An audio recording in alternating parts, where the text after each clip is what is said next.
हरे कृष्णा। आप सभी को हरे कृष्णा। मंगलाचरण कर लेते हैं, फिर आज का अध्याय शुरू करेंगे। ओम अज्ञानतिमिरनाधस्य ज्ञानाञ्जनशलाकया चक्षुरुन्मीलितं येन तस्मै श्रीगुरुवे नमः। श्रीचैतन्यमनोभीष्टं स्थापितं येन भूतले स्वयं रूप कदा मह्यं ददाति स्वपदान्तिकं। वन्देऽहं श्रीगुरुं श्रीयुतापदकमलं श्रीगुरुं वैष्णवांश्च श्रीरूपं साग्रजातं सहगना रघुनाथां तं सजीवं साद्वैतं सावधूतं परिजना सहिता कृष्ण चैतन्य देवं श्री राधा कृष्ण पादान सहगना ललिता श्री विशाखावितांश। हे कृष्णा करुणा सिंधु दीन बंधु जगतपते गोपेश गोपिका कांत राधा कांत नमस्तुते। ताप्त कांचन गौरांगी राधे वृंदावनेश्वरी वृषभानुसुते देवी प्रणमामि हरिप्रिये। वांछा कल्पतरुभ्यश्च कृपा सिन्धुभ्येव च पतितानां पावनेभ्यो वैष्णवेभ्यो नमो नमः। नमो विष्णु पादाय कृष्ण पृष्ठाय भूतले श्रीमते भक्ति वेदांतो स्वामी इति नामिने। नमस्ते सरस्वते देवे गौरवाणी प्रचारणे निर्विशेष शून्यवादी पाश्चात्य देशोतारिणे। जय श्री कृष्ण चैतन्य प्रभु नित्यानंदा श्री अद्वैत गदाधर शिवास आदि गौर भक्त वृंदा। हरे कृष्णा कृष्णा कृष्णा हरे हरे हरे राम राम राम हरे हरे। तो ये 11वां दिन आप लोग का सभी का स्वागत है। ये 11वां अध्याय, आज का अध्याय का शीर्षक है विश्व रूप दर्शन। ये अध्याय शुरू करने से पहले कल हमने क्या पढ़ा था वो थोड़ा सा संक्षेप में चर्चा कर लेते हैं, फिर ये अध्याय में जाएंगे। कल हमने सबसे सर्वप्रथम हमने देखा, कल हमने पढ़ा था विभूति योग। विभूति योग का अर्थ है कि भगवान के ऐश्वर्य जो सिर्फ एक संकेत मात्र है, वो भगवान की महानता को, वो कौन सा ऐश्वर्य है जो भगवान की महानता को दर्शाता है, वो भगवान स्वयं बताएंगे। क्यों ऐश्वर्य को बताने का जरूरत है? क्योंकि अर्जुन ने भगवान से पूछा। और अर्जुन ने क्यों पूछा? क्योंकि अर्जुन को तो ज्ञात था कि वो स्वयं भगवान है। इसके बाद भी वो हम जैसे बद्धजीव के लिए उसने ऐसा भगवान से पूछा। क्योंकि कल मैंने आपको उदाहरण के रूप में बताया था कि एक रिपोर्टर जब किसी से प्रश्न करता है तो वो सभी जनता के लिए करता है, वो स्वयं, वो प्रश्न उसके स्वयं के नहीं होते। तो फिर उसने प्रश्न करा कि भगवान विभूति योग का अपना ऐश्वर्य बताएं। इसके बाद फिर भगवान वहाँ चतुर्श्लोकी गीता हमने देखा। चतुर्श्लोकी गीता बहुत ही महत्वपूर्ण है। ये 4 श्लोक जो गीता के सार को संक्षेप में बताते हैं कि वो कल भी मैं 2 या 3 बार मैंने रिपीट करा था, फिर आपको आज बताता हूँ। बहुत महत्वपूर्ण श्लोक। पहला भगवान 8वें श्लोक में बताते हैं कि अहम सर्वस्व प्रभवो मत्ता सर्वं प्रवर्तते इति मता भजन्ते माम बुधा भाव समन्विता। यानी मैं सभी वस्तु का उद्गम हूँ, सारे वस्तु मुझसे ही आते हैं। तो अपना स्वभाव बताते हैं। फिर दूसरे में भगवान भक्तों के लक्षण बताते हैं कि भक्त उनके लिए क्या क्या करते हैं। तो क्या करते हैं? मत चित्ता मत गत प्राणाम बोधयंत परस्परम कथयंतश्च माम नित्यम तुष्यंति च रमन्ति च। मत चित्ता, अपना चित्त लगाते हैं भगवान पे, ठीक है, अपना चित्त लगाते हैं, अपना सारा जीवन अर्पित करते हैं, आपस में उनके विषय में बातें करते हैं, उनका लीलाओं का वर्णन करते हैं। और ये लीलाओं का वर्णन करते करते तुष्यंति च रमन्ति च, आनंद का अनुभव करते हैं। इसके बाद फिर भगवान का कैसा आदान प्रदान रहता है भक्तों के साथ। फिर भगवान बोलते हैं तेषाम अनुकंपार्थम, नहीं, तेषां सतत युक्तानां भजता प्रीतिपूर्वकं ददामि बुद्धि योगम तम येन माम उपयान्ति ते। तो भगवान क्या करते हैं? बुद्धि देते हैं ताकि हमारी जो भक्ति है वो और दृढ़ हो सके। सततम युक्त, वो हमने 9वें अध्याय में ही पढ़ा था ना तो उनकी भक्ति दृढ़ हो, ऐसी बुद्धि देते हैं। इसके बाद फिर बताते हैं कि जो वो भक्तों के हृदय में वास करते हैं, हृदय में वास करके उनके जो हृदय का जो धूल जम गया है, वो अज्ञान के अंधकार को हटा करके ज्ञान का दीप जलाते हैं, यानी ज्ञान दीपेन भास्वता। ठीक है, ये 4 चीजें भगवान बहुत ही महत्वपूर्ण बताते हैं, 10 से लेकर के 8, 9, 10 और 11। इसके बाद भगवान विभूतियों का वर्णन करते हैं, करीबन 80 विभूति बताते हैं। और इन विभूतियों के बाद वो बताते हैं कि ये जो विभूतियां हैं, ये सिर्फ संकेत मात्र है, केवल संकेत मात्र है। और ये संकेत जो है, ये उनकी पूरी स्फूलिंग को, और ये जो ये सिर्फ एक स्फूलिंग है, यानी कि एक सिर्फ चिंगारी है। तो इसके साथ ही ये अध्याय को वो अंत करते हैं। आज हम पढ़ने जा रहे हैं विश्व रूप दर्शन, यानी इसमें भगवान अपना विराट स्वरूप दिखाएंगे। और ये जो अध्याय है, ये हम जैसे बद्ध जीवों के लिए बहुत ही आकर्षित करता है, लेकिन भक्तों को बहुत आकर्षित नहीं करता। भगवान पूरे अंत में इसका बताएंगे क्यों ऐसा, अर्जुन भी बताएंगे। और फिर भगवान अंत में इसका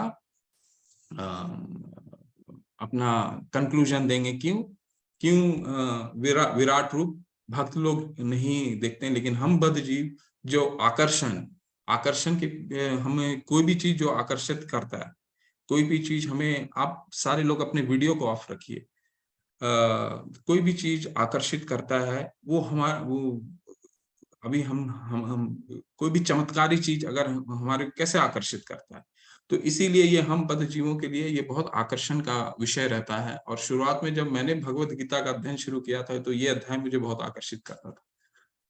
तो यहाँ पे 2 स्वरूप भगवान दिखाएंगे, एक तो अपना विराट रूप दिखाएंगे जहाँ पे भगवान के आगे हम लोग पढ़ेंगे, और दूसरा एक और रूप दिखाएंगे जहाँ पे अर्जुन, पहले तो अर्जुन भयभीत नहीं होता, लेकिन दूसरे रूप में अर्जुन भयभीत होता है।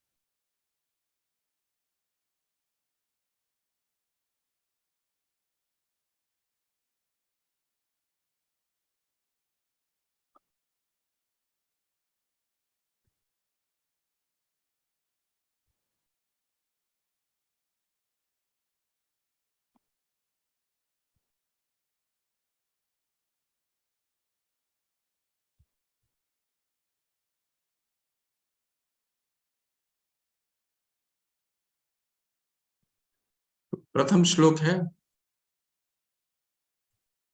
अर्जुन उवाच मदनुग्राह्यं परमं गुह्यम् अध्यात्म संगीतम यत्त्वयोक्तं वचस्तेन महो महो अयम विगतो मम। अर्जुन ने कहा, अपने जिन अत्यंत गुह्य आध्यात्मिक विषयों का मुझे उपदेश दिया है, उसे सुनकर आप मेरा मोह दूर हो गया है।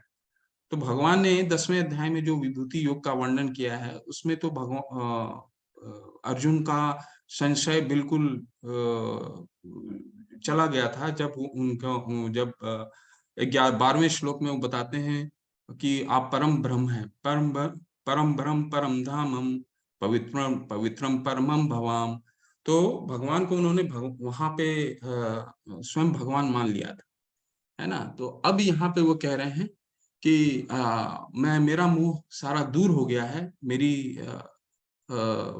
आपकी जो जो आपने विभूति योग मुझे बताया, उससे सारा मोह दूर हो गया है। इसका तात्पर्य पढ़ते हैं, प्रभुपाद जी क्या लिखते हैं। अब जहां तक अर्जुन की बात है, उसका कहना है कि उसका मोह दूर हो गया है।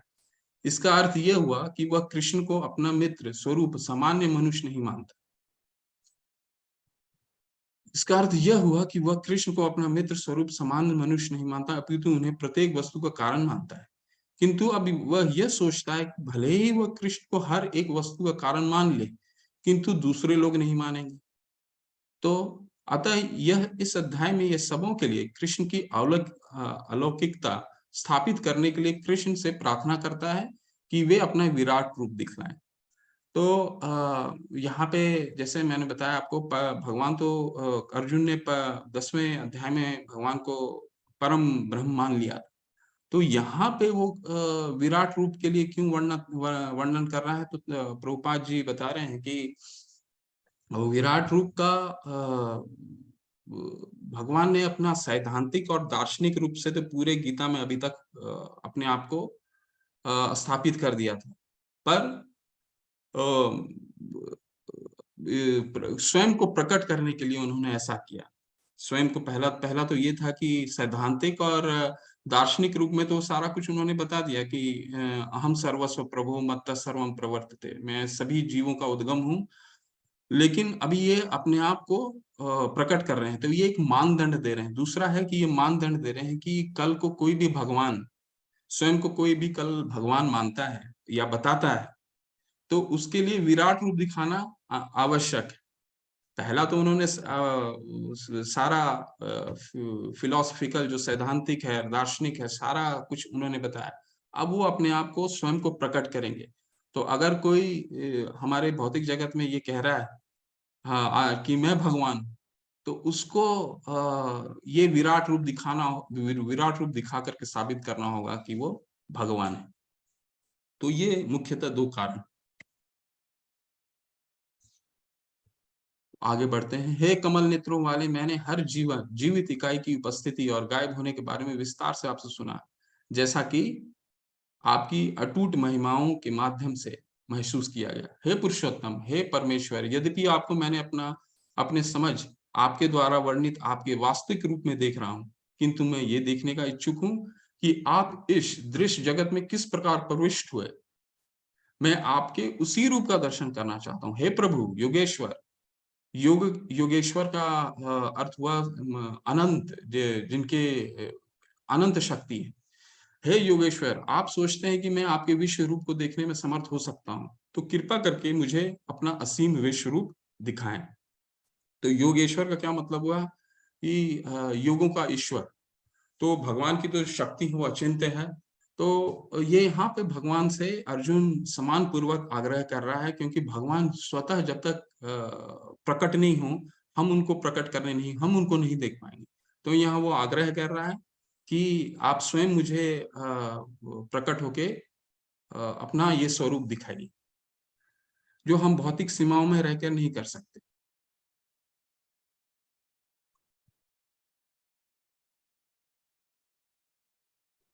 तो अर्जुन ने भगवान कृष्ण से विश्व रूप दिखाने के लिए क्यों कह रहे हैं?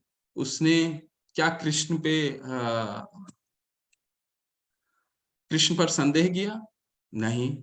वह खुद को खास मानता था? नहीं, क्योंकि वो तो भक्त था भगवान का। उसने तो परम भरम परम धाम पवित्रम परमम भगवान, तो भगवान को तो स्वयं मान ही लिया था। क्यों? क्योंकि लोगों को समझाने के लिए कि जो सोचेंगे कृष्ण एक साधारण व्यक्ति है, तो ये हम बद्धजीव के लिए, क्योंकि अर्जुन एक बहुत भक्त था, वो स्वयं के लिए नहीं सोचता था। वो तो सामान्य, उसे मालूम था कि भौतिक जगत में आज के कलयुग में हम बोलेंगे भगवान को दिखाओ, कौन है भगवान, कैसे होते हैं भगवान। तो उन लोगों के लिए अर्जुन ने ये प्रश्न करा।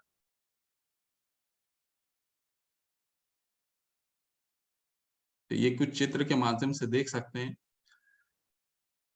ये देखिए, हम बद्ध जीवों के लिए वो प्रश्न करता है, मुझे सार्वभौमिक रूप दिखाइए। तो कोई भी साधु आज के जिसको प्रभुपाद जी मिथ्याचारी बोलते हैं कि मैं परमेश्वर हूँ बोलेगा, तो मैं परमेश्वर हूँ बोलने पे कैसे सिद्ध होगा? तो उससे हमें बोलना पड़ेगा कि आप विराट रूप दिखाइए, जैसे अर्जुन को भगवान ने दिखाया था।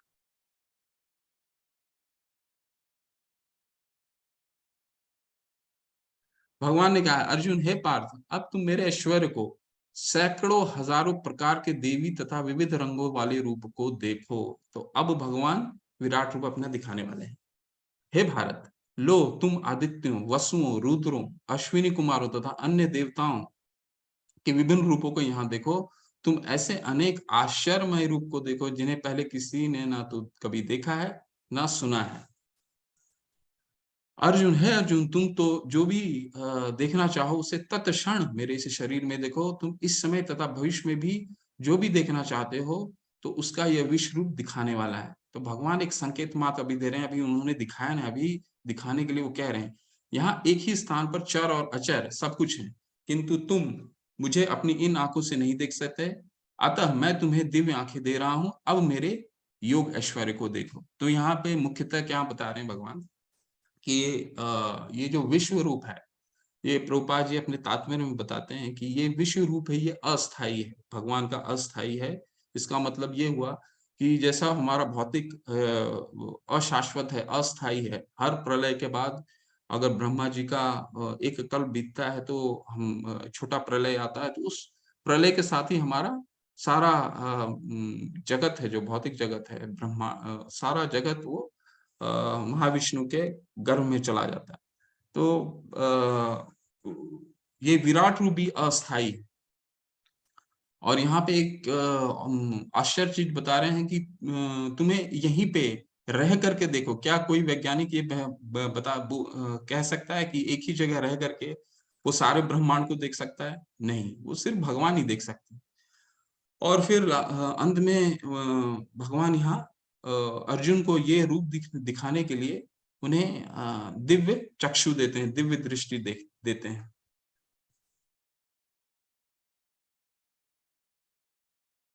संजय उवाचा, संजय अब ये जो है वो धृतराष्ट्र को बता रहे हैं।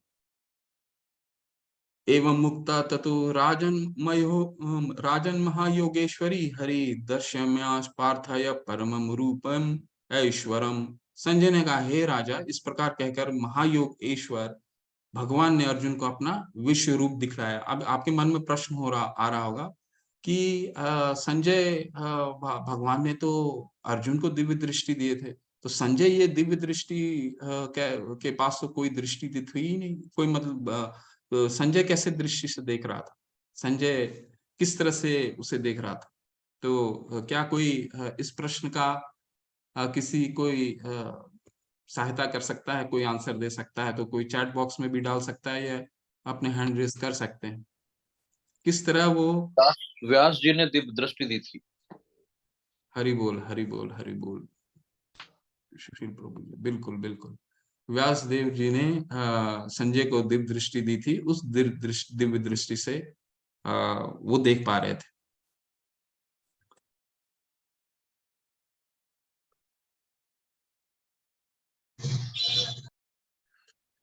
अर्जुन ने इस विश्व रूप में असंख्य मुख, अब भगवान यहाँ पे अपना विश्व रूप दिखा रहे हैं। अर्जुन ने इस विश्व रूप में असंख्य मुख, असंख्य नेत्र तथा असंख्य आश्चर्यमय दृश्य देखे। यहाँ पे 3 बार देखिए असंख्य आ रहा है। आप अपने वॉइस को म्यूट रखिए प्लीज। विश्व रूप में असंख्य मुख है, नेत्र संस्कार।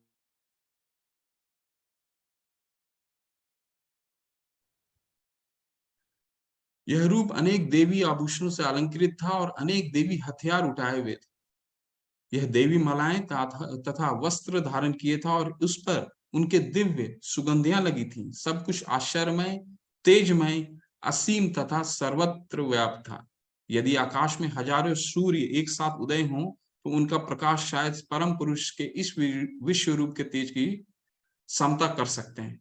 तो यहाँ असंख्य जो है वो कई बार यूज हुआ है, कई बार उपयोग हुआ है। असंख्य क्या मतलब है? अनेक, मतलब इतनी जिसकी गणना नहीं की जा सके, उतने असंख्य नेत्र, असंख्य मुख, असंख्य उनके पांव, और सारे अलंकृत, मतलब आभूषणों से, सारे आभूषणों से अलंकृत देवी हथियार उठाए हुए हैं और प्रकाश भी ऐसा। आप अपने वॉइस को म्यूट रखिए। मुझे बहुत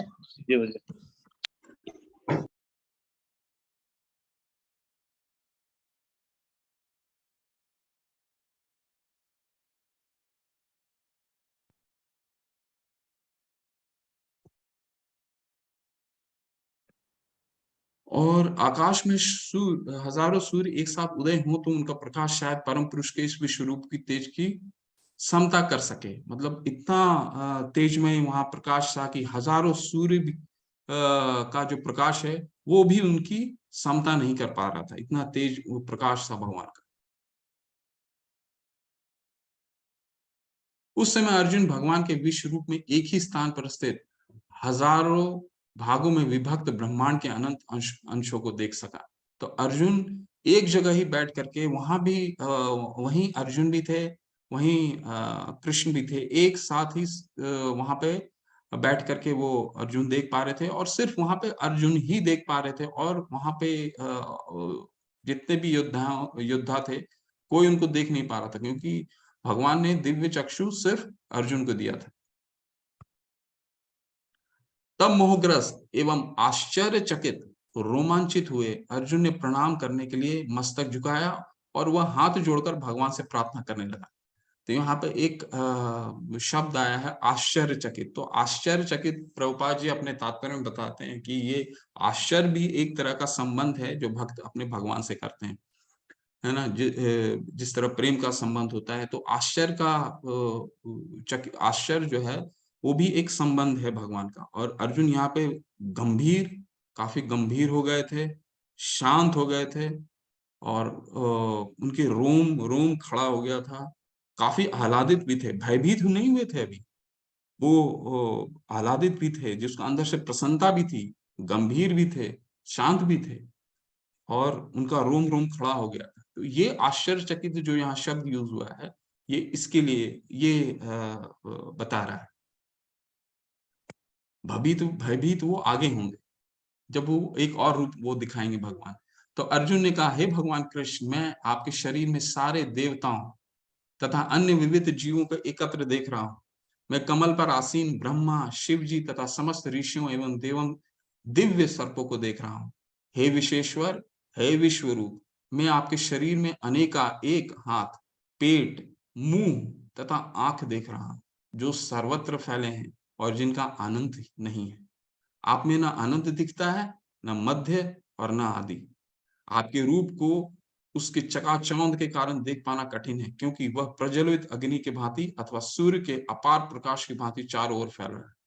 तभी तो मैं इस तेजोमय रूप को सर्वत्र देख रहा हूं, जो उनके मुकुटों, गधाओं तथा चक्रों से विभूषित है। तो यहाँ भगवान अर्जुन बता रहे हैं कि असंख्य पेड़ देख रहे हैं, जो हर तरफ फैला हुआ, असंख्य मुख हैं, असंख्य आंखें हैं जो सर्वत्र फैले हुए हैं। तो ये चकाचौंध जो है अर्जुन, वो उसे समझ ही नहीं आ रहा, वो बिल्कुल ही बिल्कुल आश्चर्यचकित हुआ है।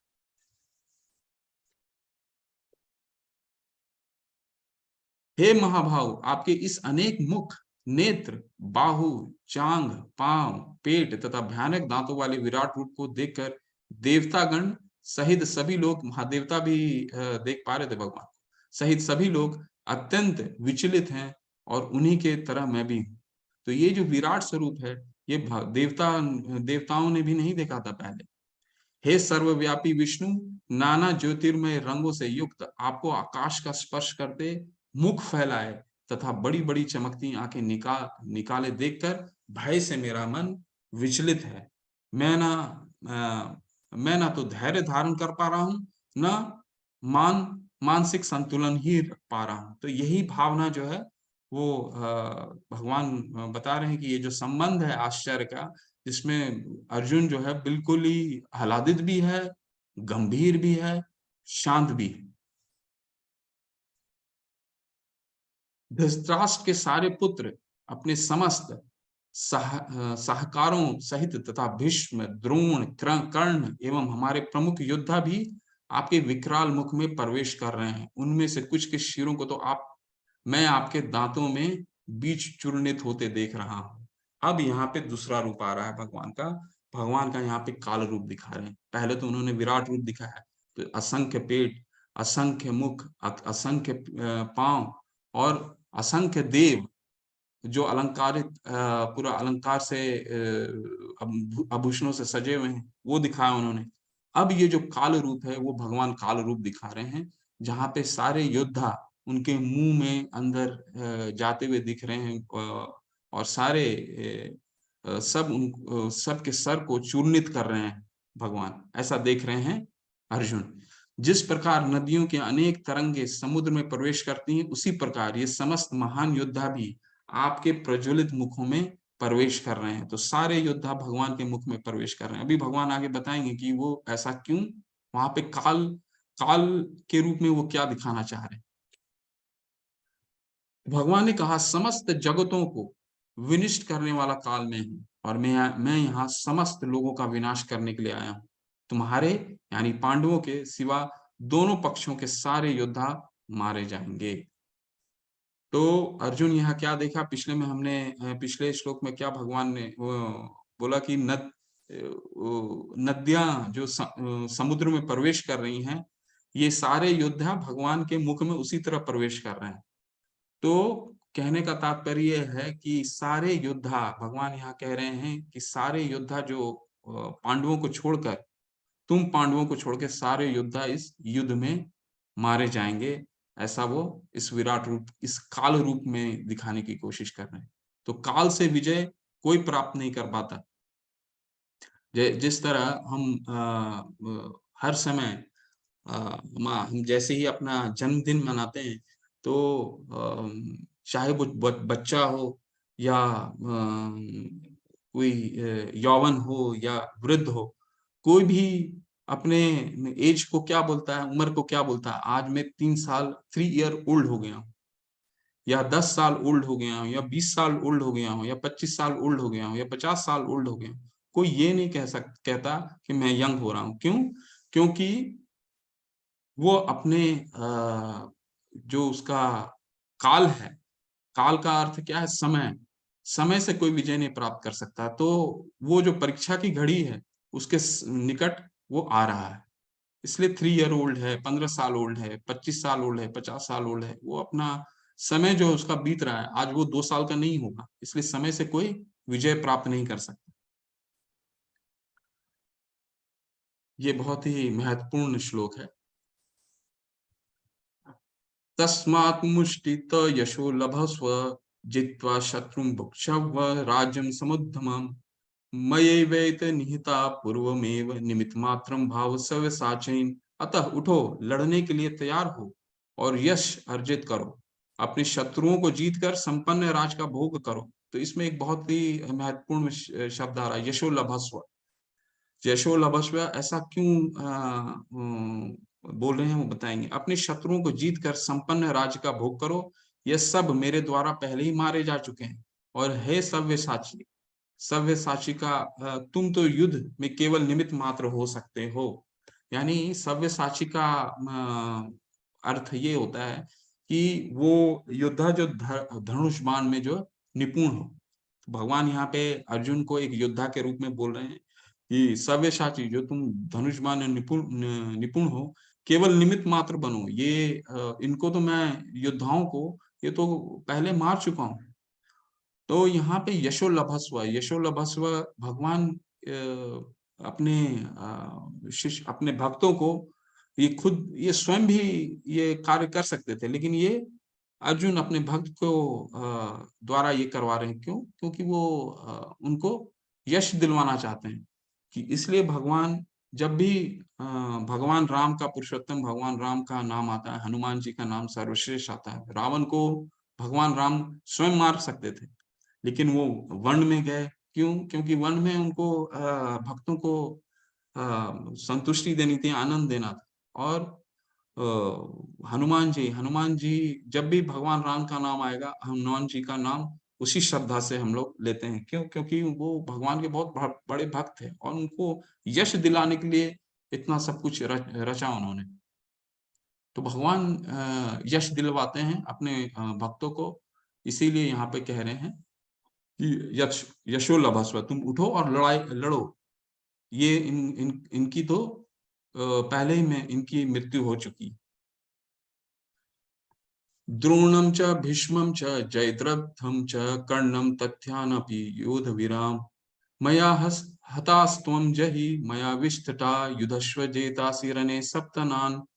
भगवान इतने कृपालु होते हैं कि वह भक्तों को इसका श्रेय देते हैं। द्रोण, भीष्म, जयद्रथ, कर्ण तथा अन्य महान योद्धा पहले ही मेरे द्वारा मारे जा चुके हैं। अतः उनका वध करो और तनिक भी विचलित ना हो। तुम केवल युद्ध करो, युद्ध में तो तुम अपने शत्रुओं को परास्त करोगे।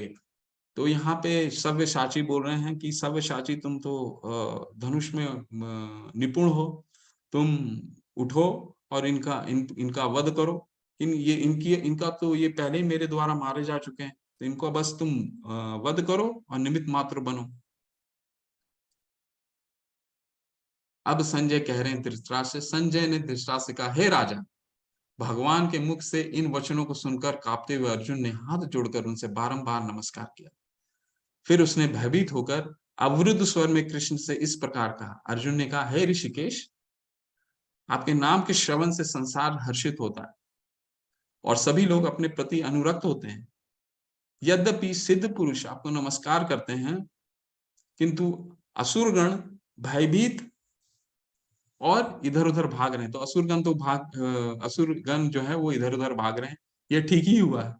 हे महात्मा, आप ब्रह्मा से भी बढ़कर हैं।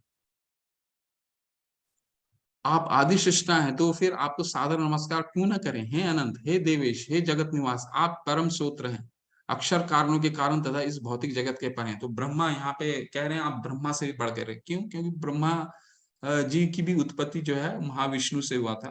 ठीक है, तो कमल नाल से जब महाविष्णु का गर्भोदक्षाय विष्णु के रूप में आए ब्रह्मांड में, तो वहां पे फिर कमल नाल से ब्रह्मा जी का उत्पत्ति हुआ।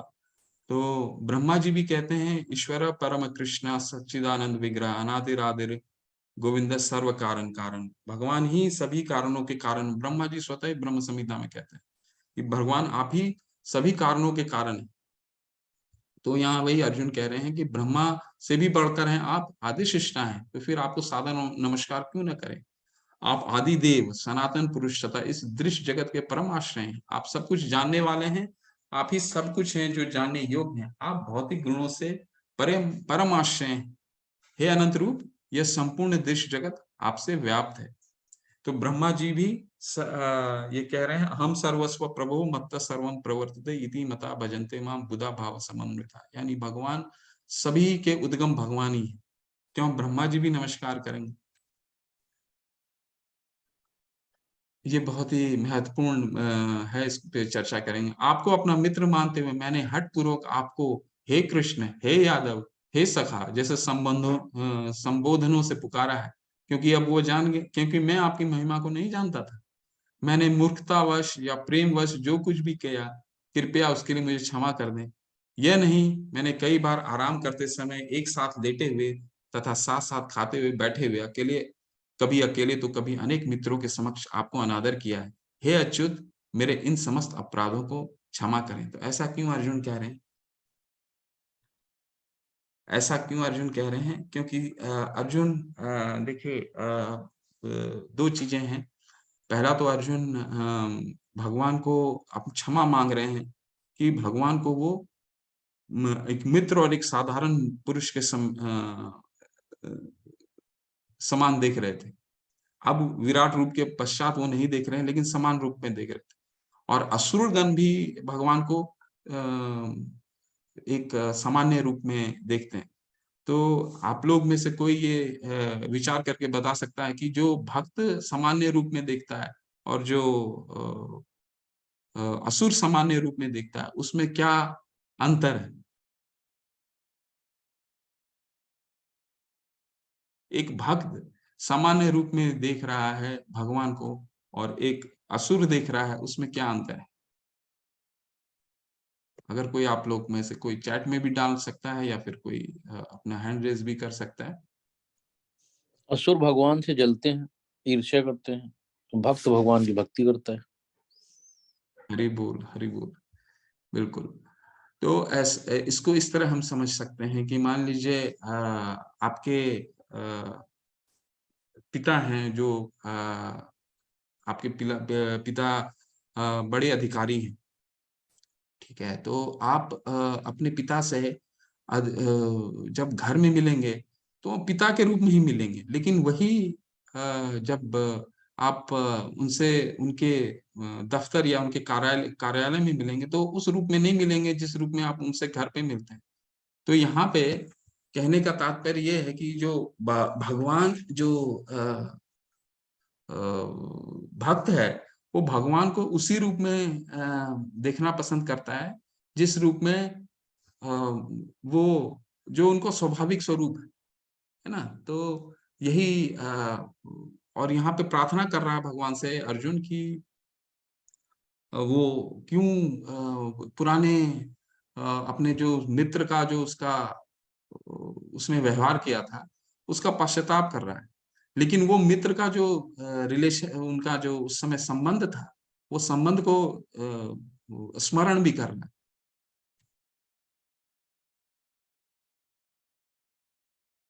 पहले कभी ना देखे गए आपके विराट रूप का दर्शन करके मैं पुलकित हो रहा हूँ, किंतु साथ ही मेरा मन भयभीत हो रहा है। अतः आप मुझ पर कृपा करें और हे देवेश, हे जगनिवास, अपना पुरुषोत्तम भगवत स्वरूप पुनः दिखाएं। तो जो मैंने पिछले बार कहा था कि जैसे आपका कोई मित्र है, मित्र आपका कोई अधिकारी है, बड़ा कंपनी में कार्य करता है, तो जब उससे कंपनी में आप मिलने जाइएगा तो उस रूप में आप मिलना, उस स्वभाव से आप नहीं मिल सकते हैं जिस स्वभाव से आप अपने घर में मिल सकते हैं या उसके घर में मिल सकते हैं। तो कहने का तात्पर्य यही है कि विराट रूप जो है वो भगवान का इस भौतिक जगत के लिए वो स्वरूप है, किंतु जो भक्त है वो भगवान को उन पुरुषोत्तम रूप में ही देखने के लिए ललाहित और उत्सुक रहता है। तो वही अर्जुन यहाँ कह रहे हैं, हे जगत निवास, आप अपना पुरुषोत्तम भगवत स्वरूप दिखाइए, पुनः दिखाइए।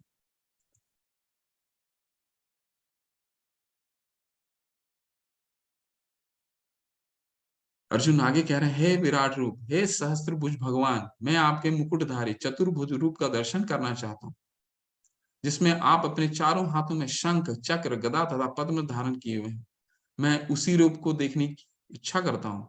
हे कुरुश्रेष्ठ, तुमसे पूर्व मेरे इस विश्व रूप को किसी ने नहीं देखा, क्योंकि मैं न तो वेदाध्ययन के द्वारा, न यज्ञ, ये भगवान बता रहे हैं, तुमसे पूर्व मेरे इस विश्व रूप को किसी ने नहीं देखा, क्योंकि मैंने तो वेदाध्ययन के द्वारा, न यज्ञ, दान, पुण्य या कठिन तपस्या के द्वारा इस रूप में इस संसार में देखा जा सकता हूँ। तुम मेरे भयानक रूप को देखकर अत्यंत विचलित एवं मोहित हो गए हो। अब इसे समाप्त करता हूँ। हे मेरे भक्त, तुम समस्त चिंताओं से पुनः मुक्त हो जाओ। तुम शांत चित्त से अपना इच्छित रूप देख सकते हो। तो अब भगवान अपना पुरुषोत्तम स्वरूप, अपना दो भुजा रूप, उनका श्याम रूप अपना दिखाएंगे, जिसके लिए अर्जुन आग्रह किया।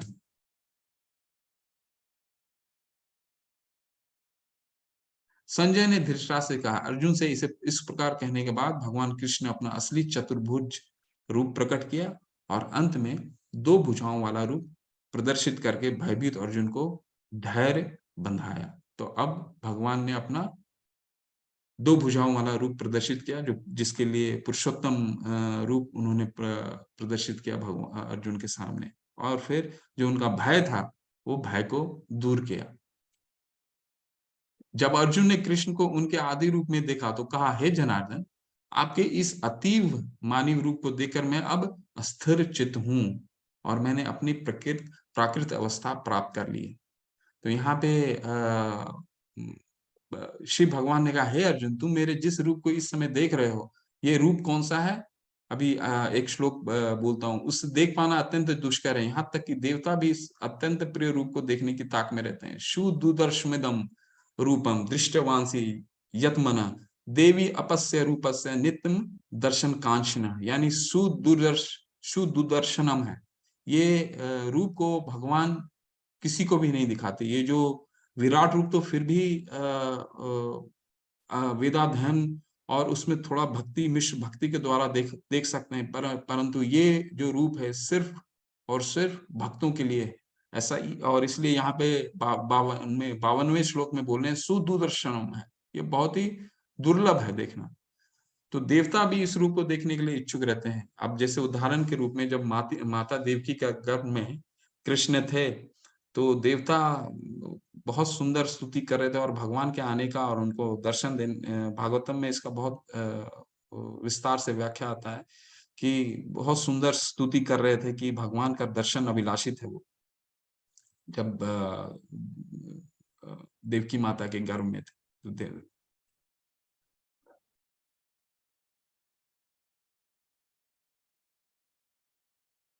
अब यहाँ पे ये जो अंतिम के दो श्लोक हैं बहुत महत्वपूर्ण श्लोक। यहाँ पे कह रहे हैं भक्त्या त्वनन्या शक्या अहम एवं विदो अर्जुन ज्ञातुम दृष्टुम न च तत्वेन प्रवेष्टुम च परम तपा। हे अर्जुन, केवल अनन्य भक्ति द्वारा मुझे इस रूप में समझा जा सकता है। यानी यहाँ पे भगवान ने अपना अनन्य भक्ति का स्वरूप के ये जो रूप है वो किस तरह जाना जा सकता है, इन्होंने यहाँ पे बताया। अनन्य भक्ति द्वारा मुझे इस रूप में समझा जा सकता है, जिस रूप में मैं तुम्हारे समक्ष खड़ा हूँ, और इसी प्रकार मेरा साक्षात दर्शन भी किया जा सकता है। केवल इसी विधि से तुम मेरे ज्ञान के रहस्य को पा सकते हो। तो भगवान किसी मनोकल्पित टीकाकरणों से या टीकाओं से द्वारा नहीं जाने जा सकते। तो इसीलिए चौथे अध्याय में भी बता रहा है, एवं परंपरा प्राप्तम इमं राजर्षयो योग विदु स कालेन महता योगो नष्ट परम तप। तो ये सिर्फ परंपरा विधि से ही बता रहे हैं। दोबारा यहाँ पे इसकी पुष्टि कर रहे हैं कि ये सिर्फ अनन्य भक्ति द्वारा ही भगवान को जाना जा सकता है। जिस तरह प्रभुपाद हमें हम समझा रहे हैं, इसी द्वारा यही तरीका है।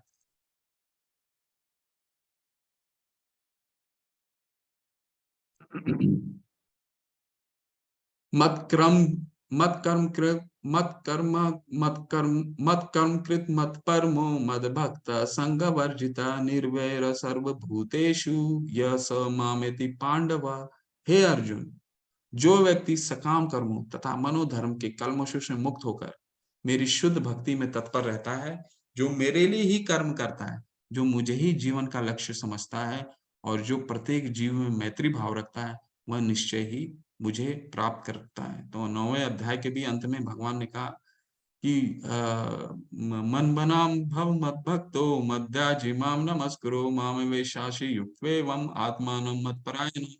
तो भगवान को वही प्राप्त कर सकता है जिसमें सारा सकाम कर और मनोधर्म के कलमश से बिल्कुल मुक्त हो गया और पूरी शुद्ध भक्ति में तत्पर, तो वही भगवान को प्राप्त कर सकता है। और ये जो श्लोक है, ये श्लोक आगार है 12वें अध्याय का, जो भगवत भक्ति है। और इसके साथ ही ये अध्याय, तो ये अनन्य भक्ति की जो अभी हमने चर्चा करी, तो ये अनन्य भक्ति की शुरुआत, जो पहला कदम है, वो हम कैसे ले सकते हैं? अनन्य भक्ति का पहला कदम हम हरे कृष्ण महामंत्र से ले सकते हैं। हरे कृष्ण। तो इसलिए आप सबसे एक प्रार्थना है कि कम से कम एक माला जरूर कीजिए, क्योंकि हरि का नाम ही हमारा पहला अनन्य भक्ति। हम अनन्य भक्ति तो बहुत दूर है, तो उसके लिए किंतु एक कदम लेना हमारे लिए परम आवश्यक है।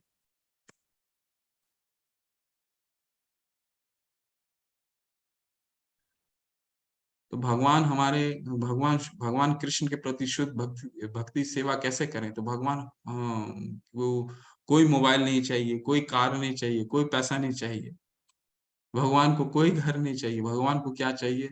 सिर्फ उनका हमारा मन चाहिए, हमारा हृदय चाहिए, है ना? और वो हृदय कैसे हम दे सकते हैं? भगवान का निरंतर स्मरण करके। देखिए ऐसा है कि हमारे नमन प्रभु जो इस मंदिर के प्रेसिडेंट हैं, हमें बताते हैं, बहुत अच्छे से समझाते हैं कि भगवान हमसे हर हर समय हमारे पास आते हैं। हमारे घर के, अभी एक उदाहरण के रूप में आप समझिए कि मान लीजिए हम लोग बाहर हैं, हम लोग बाहर रहते हैं, एक छात्र के रूप में हम लोग बाहर रहते हैं, या कार्य अपने कार्य करने के लिए बाहर रहते हैं, और हमारे पिता हमसे मिलने के लिए आते हैं, ठीक है, और हम अपने पिता से मिलने नहीं जाते, तो पिता को कैसा लगेगा? तो वही है, भगवान अपने हर रूप में मंदिरों में अपना अर्च विग्रह के रूप में आते हैं, अपने ग्रंथों के रूप में आते हैं। और ये जो महामंत्र है, ये जो हरे कृष्णा है, जो वाणी है, ये भी भगवान का स्वरूप है, ये हमसे मिलने आते हैं, है ना? तो हमारा बस छोटा सा एक कदम, अगर हम एक कदम लेंगे, कहते हैं ना, ब्रज के गुरु कहते हैं, जो तू आवे एक पग मैं हूं पग 60, जो तू करे काट सो मैं हूं लोहे की लाट। तो कहने का मतलब है, आप एक कदम आगे बढ़ाओगे तो भगवान 60 कदम आगे बढ़ाएंगे। किंतु अगर आप अपने हृदय को कठोर कांट के समान कठोर कर लोगे तो भगवान अपने हृदय को लोहे के समान कठोर कर लेंगे। इसीलिए एक कदम बढ़ाना हमारे लिए बहुत आवश्यक है, और वो कदम क्या होगा? एक माला से आपका शुरुआत। ये सारांश है, जहाँ पे हमने आज क्या-क्या सारांश में देखा। तो अर्जुन अपने सार्वभौमिक रूप को दिखाने का अनुरोध करता है। क्यों अनुरोध करता है? क्योंकि वो स्वयं के लिए नहीं करता, क्योंकि 10वें अध्याय में तो उसने परम ब्रह्म परम धाम भगवान को तो मान लिया, लेकिन एक बद्ध जीव, हम कलयुग के जीव के लिए करता है, क्योंकि हमें 2 कारणों से करता है। पहला कारण है कि भगवान ने तो सैद्धांतिक रूप से तो स्वयं को बताया है पूरे गीता में, यहाँ पे खुद प्रकट भी किए हैं, और ये प्रकट करने के कारण वो मानदंड भी देते हैं कि अगर कोई भगवान खुद स्वयं को बोलता है, तो उसे विराट रूप को दिखाना भी पड़ेगा। तो जो हमारे आज के जीवन में जो बोलता है मैं भगवान हूँ, तो उसे विराट कहें कि विराट रूप दिखाइए। दूसरा, भगवान कृष्ण अपने सार्वभौमिक रूप का वर्णन करते हैं, यानी वही विराट रूप का सार्वभौमिक रूप संजय द्वारा वर्णन होता है। सार्वभौमिक रूप को देखकर अर्जुन का अनुभव क्या है? आश्चर्यचकित हो जाते हैं, आश्चर्यचकित हो जाते हैं, गंभीर हैं, शांत हैं, परंतु आह्लादित भी हैं। ऐसा नहीं कि भयभीत हुए, अभी भयभीत नहीं हुए। भयभीत कब होते हैं? जब कृष्ण का काल रूप देखते हैं, तब वो भयभीत होते हैं। तब वो तुरंत बोलते हैं, अब मुझे आप वो 2 भुजा रूप में या पुरुषोत्तम भगवान के रूप में आप स्वयं को स्वयं को लाई। तो अर्जुन उसके लिए प्रार्थना करते हैं, और इसके बाद फिर अनन्य भक्ति के भगवान बताते हैं कि मुझे जो ये 2 भुजा रूप है, उसको देखने का क्या किस तरह आप दे सकते हैं, और अनन्य भक्ति के अलावा और कोई उपाय नहीं है।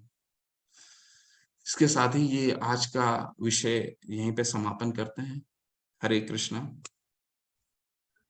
स्वामी कुछ प्रभुपाद जी के कुछ शब्द पढ़ लेते हैं। सारांश ये है कि कृष्ण ने अपने क्षण भंगुर विश्व रूप के साथ साथ काल रूप, जो सब कुछ भक्षण करने वाला है, और यहाँ तक कि चतुर्भुज विष्णु रूप को भी दिखलाया। इस तरह कृष्ण इन समस्त स्वरूपों के उद्गम है। ऐसा नहीं है कि वे आदि विश्व रूप या विष्णु के ही अभिव्यक्ति हैं, वे समस्त रूप के उद्गम है। तो भगवान क्या है? भगवान अवतार नहीं है, भगवान सभी अवतारों का मूल है। बाकी जितने हैं पुरुष अवतार, वो उनके अवतार, भगवान अवतारी हैं, वो सारे अवतारों के स्रोत हैं। वे समस्त रूप के उद्गम है। भक्त के लिए कृष्ण को कोई अन्य रूप उतना महत्वपूर्ण नहीं है जितना कि मूल 2 भुजी श्याम सुंदर रूप। तो भक्त के लिए श्याम सुंदर रूप ही सर्वश्रेष्ठ। क्यों? क्योंकि जैसे मैंने उदाहरण में दिया आपको कि एक मित्र बहुत बड़ा अधिकारी बन जाता है, तो उसको ऑफिस में जाने में वो आनंद नहीं आता जो उसको उसके स्वयं घर पे मिलने पे आता है या बाहर में मिलने में आता है।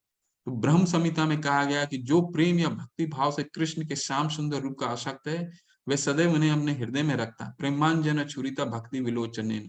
प्रेम के अंजन से हम भगवान की भक्ति कर सकते हैं। यही बता रहे हैं, प्रेमांजन छुरिता भक्ति विलोचनेन संतय सदैव हृदयेषु विलोकयन्ति। यम श्याम सुंदरम सुंदरम विलोकयन्ति गोविंदमादि पुरुषम तम हम भजामि। और कुछ भी नहीं देख सकते। अतः मनुष्य को समझ लेना चाहिए कि इस 11वें अध्याय का तात्पर्य यही है कि कृष्ण का रूप ही सर्वोपरि है और एवं परम सार है।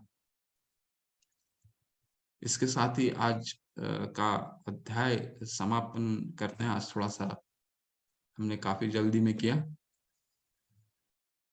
हरे कृष्णा। किसी का कोई प्रश्न हो तो प्रश्न कर सकते हैं।